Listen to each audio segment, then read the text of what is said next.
tardes, gracias por escucharnos. Esto es El Rumbo de la Tarde. Miguel Guerrero, Valentín Medrano, Daniel Zapeña, Leila Mejía en la conducción de este programa.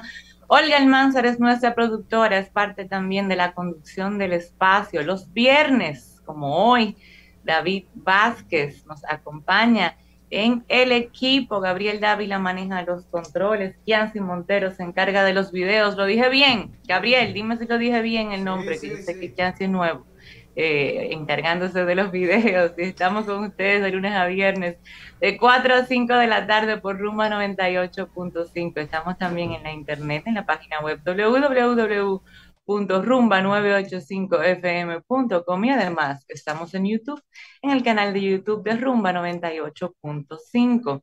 Hoy es viernes 2 de septiembre y iniciamos el primer fin de semana del mes 9. Gracias por haber llegado hasta el final de la semana laboral con nosotros. Siempre estamos contentos, felices de contar con el placer de su sintonía. Esperamos que estén muy bien. Los saludamos a ustedes y saludos compañeros, ¿cómo se encuentran en la tarde de este viernes? Bueno, muy bien, Leila. Y tu sonrisa parece hoy como que tú te sacaste la loto. No, no, pero tú sabes, fin de semana, compartiendo con mi hija, compartiendo con ustedes, contenta, contenta, porque así es que hay que vivir, Miguel. Así No hay es. otra manera. A mal tiempo, buena cara, dice un viejo dicho, ¿no? Así mismo es, dicen la Diana. Si uno a mal tiempo hiciera buena cara, uno estuviera sonriente todo el tiempo. Bueno, Porque lo más o mal, menos por ahí porque vamos. el mal tiempo es lo normal, ¿no? La excepción es el buen tiempo, aquí en países como el nuestro. Y mal tiempo habrá este fin de semana en términos de clima, por si la gente no lo tenía pendiente, porque ahí va a llover, va a llover. Hay un tema atmosférico en las Antillas Menores, del este, con el este de las Antillas Menores, que va a tener impacto en términos de lluvias en el país durante todo el fin de semana, según anunció ONAMED. Así que el que tenía planes de hacer algo en exteriores, sépalo y tenga su paraguas a mano. Mira, yo quiero tratar brevemente un tema que ha estado desbordando las redes en el día de hoy. Todos sabemos que aquí hay un déficit de aula, ¿no? Como hay un déficit de muchas otras cosas. Pero lo del aula tiene un significado especial porque estamos próximos al comienzo del año lectivo escolar del 2022-2023 y tememos, porque esas son las informaciones disponibles, que una población importante de la escolaridad dominicana se quede fuera del sistema porque no hay cupo, es decir, que hay una escasez de aulas, porque no se han construido aulas suficientes para albergar el crecimiento de la población escolar. Porque ese es un área que el gobierno no le ha prestado la debida atención. Y no quiero plantear esto como una crítica al gobierno, sino como un tema del más alto interés nacional que deberíamos ocuparnos de él y buscar la fórmula de salvar un año escolar que puede zozobrar o que no podría llenar su cometido si una gran parte de la población escolar queda fuera de las aulas. No quiero entrar en el detalle de que muchos de esos cupos están siendo ocupados por ciudadanos o residentes ilegales de otros países, como los haitianos y tal de eso, porque no quiero Pero es verdad, entra pero, en el detalle, no lo claro, deje sí, fuera. pero yo quiero enfocarlo de un punto general, y eso es un tema sumamente importante, y es bien, y está bueno que tú lo hayas dicho. Pero yo digo, ¿cómo un momento, en una situación como esta, se envía al Congreso o se pretende enviar al Congreso, no sé si está en manos ya del Congreso, una transferencia de fondos por un monto de casi 2.000 millones de pesos, 4.000. 4.000, del sistema educativo dominicano, para transferirlo gran parte de él al Ministerio Administrativo de la Presidencia para financiar publicidad oficial? Publicidad que no llena ningún cometido, que no impulsa ni exalta valores del buen gobierno. Y cuando digo del buen gobierno, lo digo como no de un buen gobierno específico, sino del buen gobierno en sentido general, ni de la democracia dominicana. Yo no he visto una publicidad oficial que diga Los dominicanos estamos obligados a defender nuestros bosques, a cuidar nuestros ríos, a cuidar nuestros recursos naturales. Estamos obligados a cumplir con nuestro deber de pagar los impuestos a tiempo, de mantener limpias las calles, de preservar la armonía y la convivencia entre los dominicanos, preservar las escuelas. Nada de eso. Es una publicidad que salta una obra de gobierno en particular, y yo creo que el gobierno tiene derecho a hacer eso, pero no puede excederse en ese campo.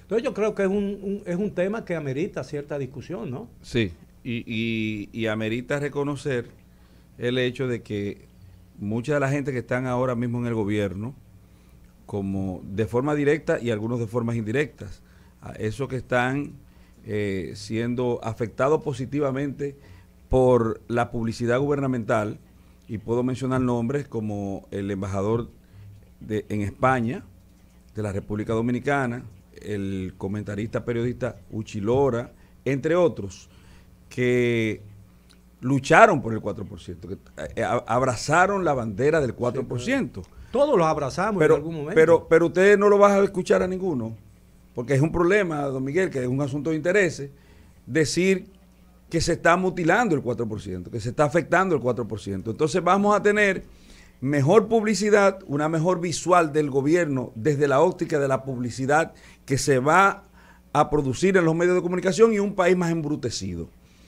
Vamos a reducir la calidad de la educación para que el gobierno suene mejor. Quiero que te diga una cosa. He leído que en términos de pérdida de un año escolar, significa un atraso de un lustro o más en términos de educación, ¿no? Del nivel de educación. Es decir, cada vez que un joven en el proceso de formación del sistema educativo pierde un año, está perdiendo 5 años de oportunidades educativas. Y lo cual, cuando tú multiplicas eso, y sabemos que del 2020 a esta fecha, esos 3 años han sido años anormales en que no se han podido cumplir con los objetivos del sistema, ¿no? Y no por culpa de nadie, sino por la situación que se ha estado viviendo a nivel internacional. Entonces, yo creo que es una necesidad y es urgente, es una prioridad del gobierno recuperar lo que se ha perdido en términos de educación. Y yo creo que el gobierno ganaría más mejorando e impulsando, concentrando sus esfuerzos en el sistema de educación, cuyos resultados serían mejor promoción para el gobierno que en la publicidad específica. Claro, aunque había otro tema que yo quería tratar, yo sí quiero decir algo al respecto. Valentín, y menciono a Valentín porque esto que voy a decir Miguel lo sabe, así que por eso digo Valentín. Yo fui de la poca gente que en ese momento, que estaba en los medios, que no me sumé a lo de Voces Amarillas, lo del 4%, de la poca, porque eso era todo el mundo que estaba en eso. Y me atacaron por eso, déjame decirte, porque yo tenía una fundación y me presionaban. Y la razón por la que yo no me sumé era porque yo decía, y lo dije públicamente, que no había un plan con el uso de los recursos nuevos que la gente pedía. Era absurdo pedir un monto adicional sin un plan, porque entonces no era el 4% para la educación, sino para el Ministerio de Educación. Si no se explicaba cómo se iba a utilizar los recursos, entonces no se iba a sacar provecho de los recursos, porque ni siquiera se estaba sacando provecho de lo que se tenía. Entonces lo que iba a aumentarse nuevo solamente era para el ministerio, no era para la educación. Entonces yo nunca me monté en esa ola en ese momento. Pero violar la ley no es una opción, porque como abogada yo jamás apoyaría eso. Entonces, si la reducción afecta el mínimo establecido por la ley, el porcentaje mínimo establecido por la ley, evidentemente yo eso no lo voy a apoyar. Mira, es un enfoque muy interesante el que tú has dicho. Y yo tampoco participé en marcha.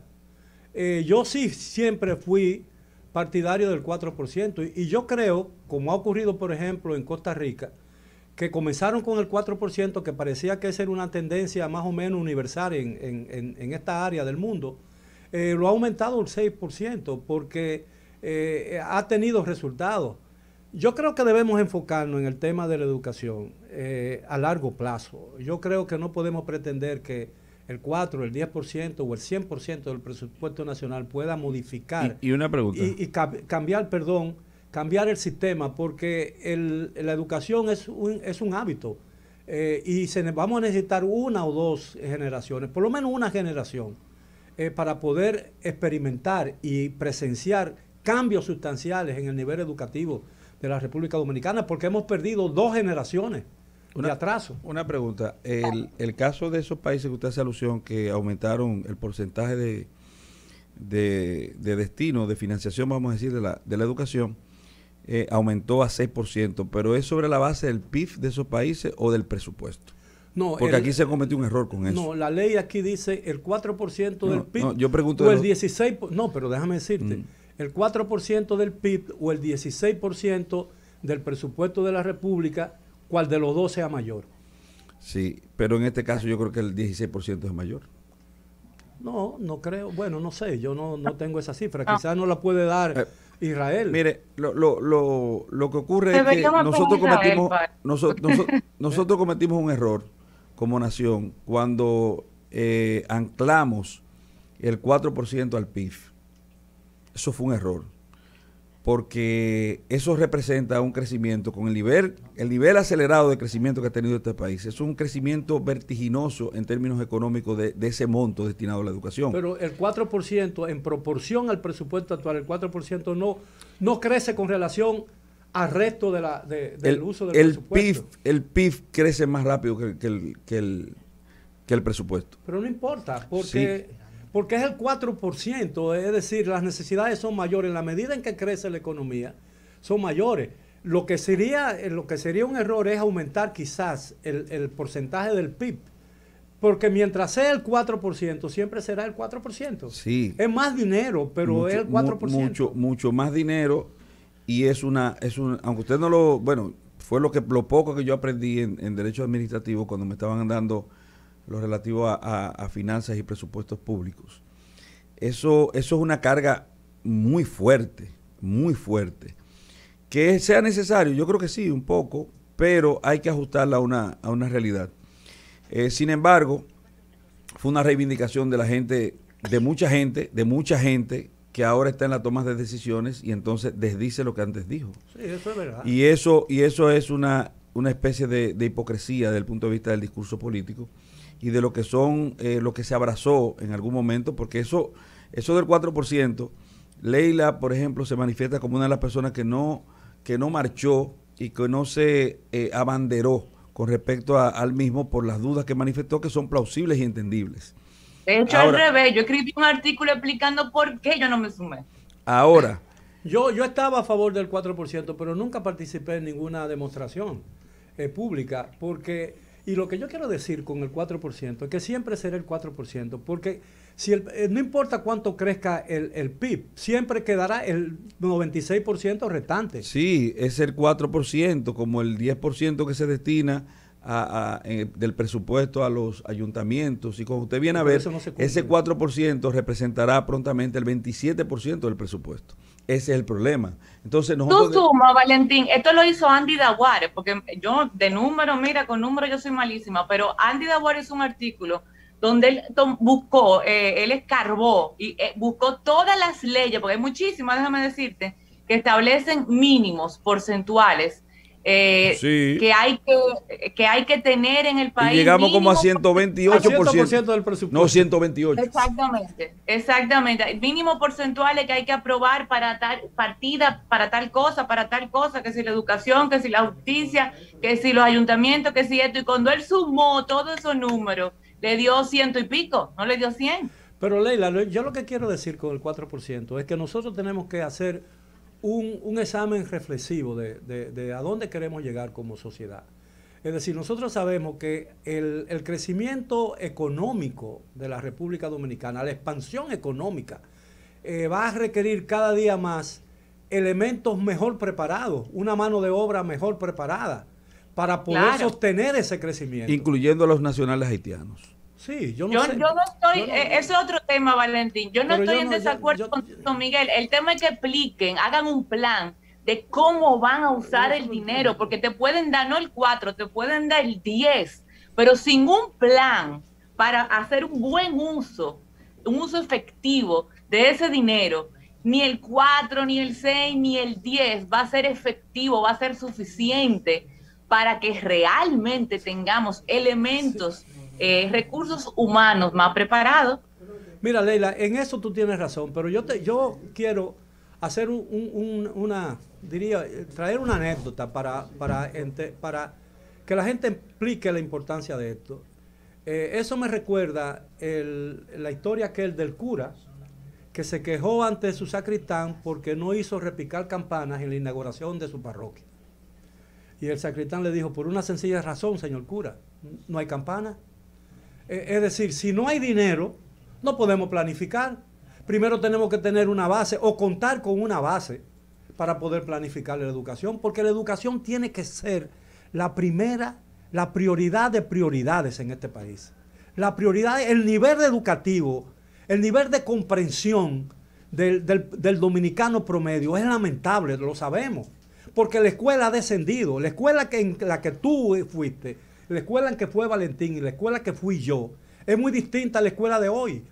Porque nosotros, en lugar de maestros, de los profesores que teníamos, lo cambiamos por sindicalistas. Usted me permite... ¿Entiende?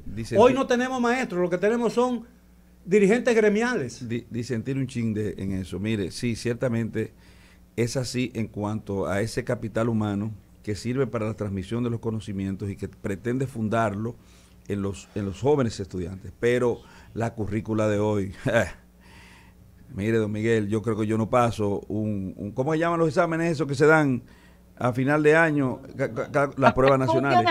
Yo no paso la prueba nacional. Pruebas nacionales, por cierto, no. Mañana es la segunda convocatoria. Yo no la paso, yo no paso la prueba nacional, yo me quemo.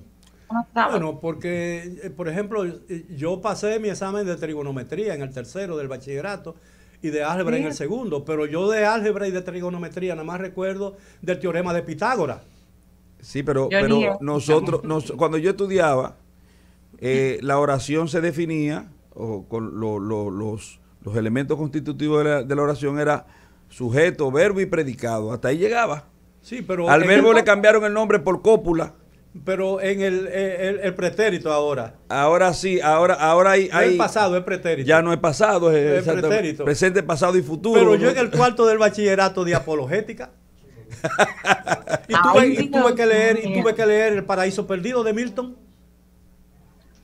No, espérate, bueno, nada de eso. Yo no vi nada de eso. Y leí a Balmes, el filósofo, uno de los grandes filósofos de la Iglesia Católica. Eso no me ha servido para después, ¿entiendes? Entonces, pero yo creo... No, bueno, usted hasta el nombre lo recuerda, mire. Bueno, está bien, pero lo que en la universidad yo tomé una electiva que para llenar espacio, antropología cultural, y la tomé en el seminario de la Pucamaima con los seminaristas. Eso fue una locura mía porque necesitaba unos créditos extra. Pero bueno, miren, un temita, 2 minutos si me regalan. Mira, David está aquí y evadió el tema. David Copperfield, el último de los mohicanos. Evadió el tema de la educación dominicana y del 4%, porque él quiere que le den un tanto por ciento de ese por ciento. David es el dueño de la segunda media hora. Yo nada más quiero que me regalen 2 minutos, que este tema yo lo quería tratar ayer, pero le dedicamos el espacio, obviamente, a los de la formalización del trabajo doméstico, que era prioridad. Así que son 2 minutos nada más. Yo quería poner un ejemplo de un caso específico para en realidad tenerlo como ejemplo de un problema general de la justicia. Yo sé que ustedes van a coincidir conmigo, sobre todo Valentín. Ustedes vieron el caso del vicealmirante Alburquerque, lo pongo como ejemplo, que le dieron 12 meses de prisión preventiva. No se trata de un caso complejo, es un solo imputado, hay numerosas pruebas, hay testigos en ese caso, hay videos de diferentes locales del área. Sin embargo, el Ministerio Público, como siempre, porque parece que lo tienen automático, que siempre pide o 12 o 18 meses, o 12 o 18 meses, o sea, a ellos se les olvida que hay otras opciones en el código de prisión preventiva. Hay 7 medidas de coerción y la prisión preventiva es la excepción, pero bueno, ellos piden siempre eso y cuando la piden son 12 o 18 meses, nada más que piden.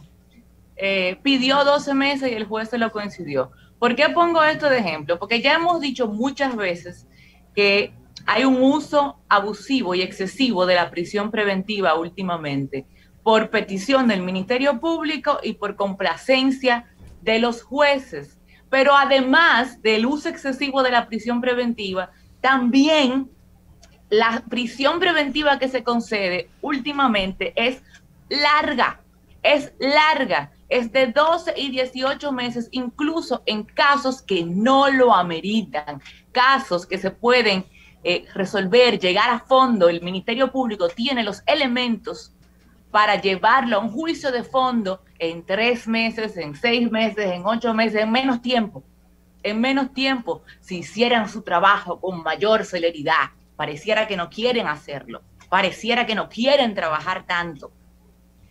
¿Y qué pasa con eso? ¿Cómo afecta esto el sistema? ¿Por qué yo estoy haciendo este comentario? Pongo ese único ejemplo como pie de amigo, pero ¿por qué esto es un problema general? Porque esto contribuye a la congestión de un sistema carcelario que ya está bastante saturado e impide el plan de humanización de las cárceles que todos los gobiernos, el anterior, han intentado en vano.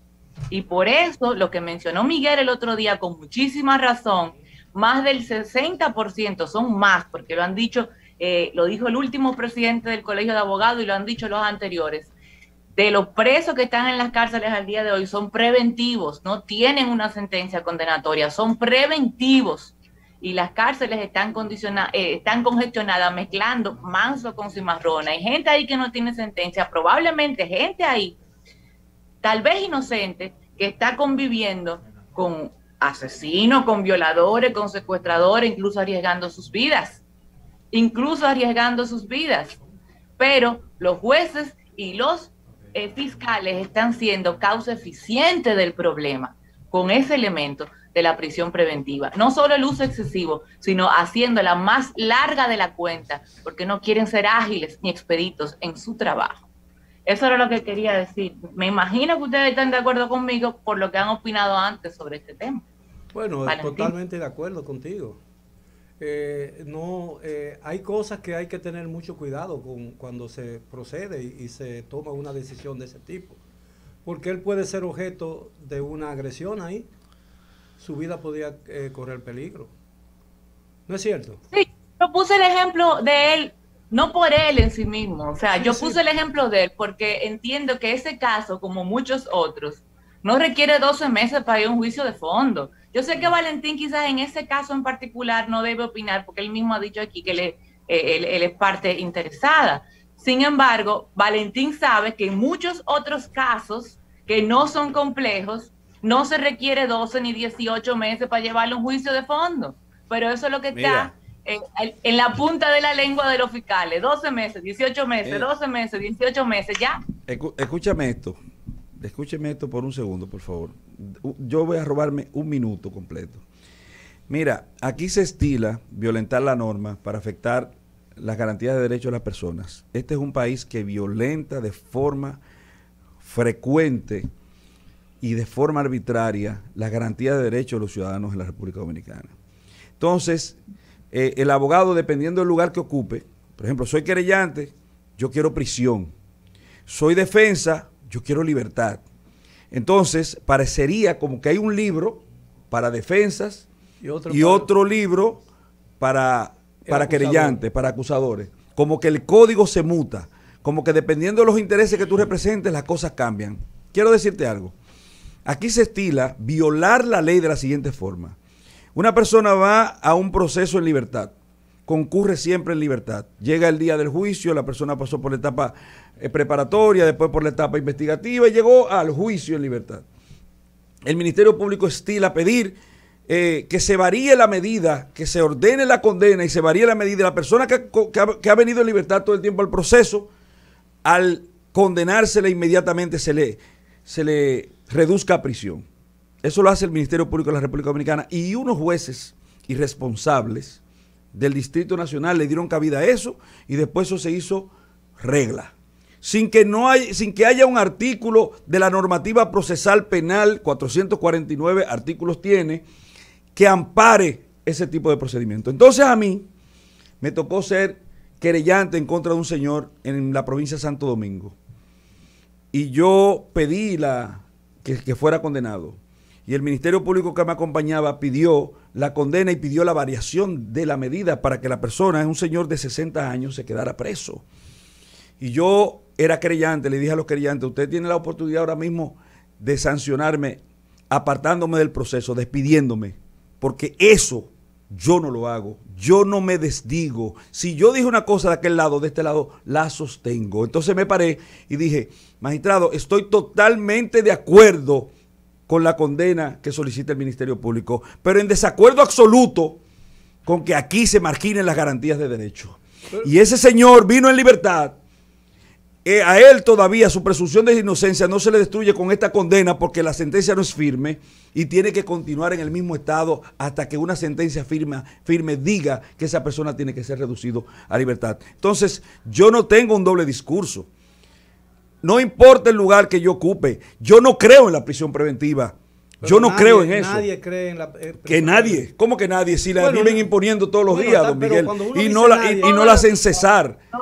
Pero sí. Ayer yo he dicho aquí que, y he preguntado, ¿qué porcentaje de la población carcelaria es preventiva? Me dijeron que más de un 60%. Pero alguien ha dicho algo todavía peor, que el 30% de ese 100% ha cumplido, sigue preso a pesar de haber cumplido una condena de coerción, una medida de coerción. De la pena está de adorno. Sí, es decir, que una persona tiene una medida de coerción de 3 meses, un ejemplo, y tiene 7 meses ahí, y eso no se ha movido. ¿Entiendes? Entonces es terrible, pero para mí, yo he dicho que eso es una vergüenza para esta sociedad. Pero también hay una vergüenza mayor, que es una persona que es absuelta en un juicio público y contradictorio en un tribunal dominicano, lo absuelven y tiene que volver a la cárcel para que otro juez diga cuándo él puede salir. Sí, eso es así. Y eso es terrible. Pero Alexis Medina, Fernando Rosa y el otro, no me acuerdo. Todavía está preso, creo. Desde el lunes fue el cese de la prisión y las otras medidas que le pusieron. Hoy es viernes y todavía le están poniendo nuevos periquitos. Ellos pagaron todo, pagaron el grillete, firmaron los documentos que habían que firmar, pagaron la garantía económica, pues ya los abogados mostraron todos esos papeles a la prensa, Miniere, los otros. Ya todos los trámites que había que hacer lo hicieron. Hoy es viernes, van 5 días, van a pasar el fin de semana presos, porque mañana es la realidad de todos. Leila, perdón, Leila te quiere decir algo. A Leila, díselo tú mismo a Leila. Que Leila me quiere algo. Yo digo, Leila te quiere decir algo. Leila, mándala tú misma a hacer, Leila, porque ya estamos contra el tiempo. Dale, Gabriel. Donde surge la noticia, donde hay más variedad, la propuesta de las tardes.